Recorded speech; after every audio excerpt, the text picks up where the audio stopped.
Hello there. So, you want to master the Italian game, crush your opponents, and feel like a tactical genius? Well, you've come to the right place. We start with e4. Black plays e5.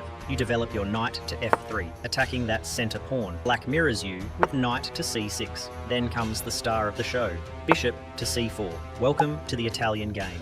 This move does two things. It targets the weak f7 pawn, and it sets you up for a quick castle. Now, black has two common responses, bishop to c5 or knight to f6. Let's break them down. If black plays bishop to c5, this is called the Giuoco Piano. If black plays something passive, like pawn to d6, it's time to strike. Push d4, and if they trade pawns, you recapture with your c pawn.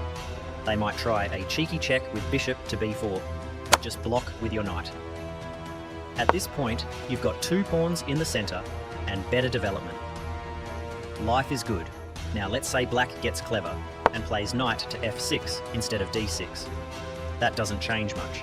You still push d4. If they take your pawn, you recapture with your c pawn. If they give you a check with their bishop, block it with your bishop on d2. They might take your bishop, but that's fine. Recapture with your knight. Both sides castle, and you're left with a dominating centre. Easy. But sometimes black gets greedy and snags the e4 pawn. Don't panic. This is where it gets fun. Sacrifice your bishop by taking on f7. The king captures, and now you slide your queen to b3. Boom. A fork on the king. They'll try to save themselves with pawn to d5, but you just take it. Their king is stuck in the centre, and you're ready to win.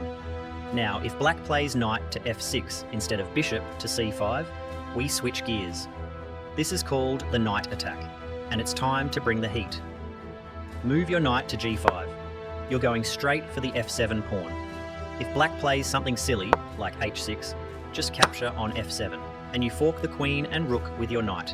Game over. But black knows better. They'll respond with pawn to d5. Capture that pawn with your e-pawn. Now black has two main options. If they try knight to a5 to target your bishop, don't worry. Just play pawn to d3. Your centre is rock solid, and you're ready to castle and develop your pieces. If they recapture on d5 with their knight, it's time for the fried liver attack. Take on f7 with your knight. The king captures, and you follow up with queen to f3, forking the king and the knight. If they try to escape with king to e6, you bring in your other knight to c3, attacking their knight again. Black might try to defend with knight to b4, but you just castle. You're ready to attack with d4 and rook to e1, targeting their exposed king. And that's the Italian game.